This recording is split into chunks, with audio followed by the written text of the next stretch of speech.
Polémique qui s'en est suivie sur les réseaux sociaux. Ce genre de polémique ravageuse, teintée de moquerie ou de protestation, est généralement dénommé bad buzz par les spécialistes du digital. Les marques en font souvent les frais. Eh bien, c'est quoi un bad buzz et comment y faire face lorsqu'on est une marque, une institution, une administration ou même une personnalité? Chedio Kamdem nous répond dans Instant Digital.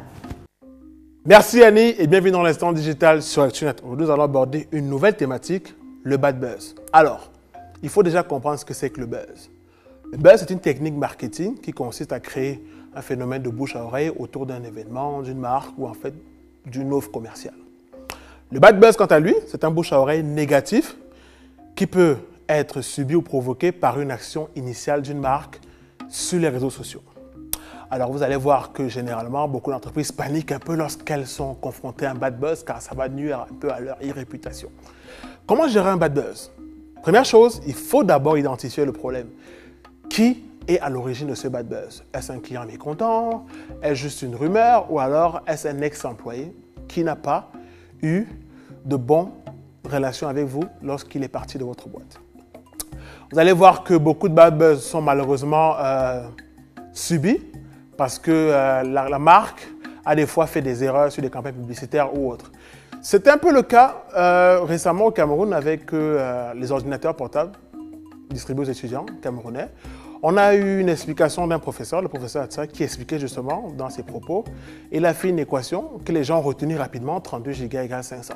Du coup, c'est parti un peu dans tous les sens sur les réseaux sociaux, les gens ont commencé à faire beaucoup de parodies là-dessus. Du coup, le professeur s'est expliqué par la suite, je crois à plusieurs reprises, et continue même d'ailleurs de s'expliquer.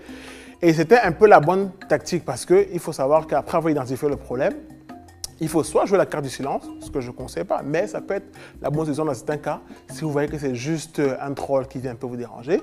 Ou alors, il faut prendre la parole pour expliquer clairement, ou alors remettre les choses dans l'ordre, pour que les gens puissent comprendre exactement de quoi il s'agit, ou alors comprendre et avoir la vraie version.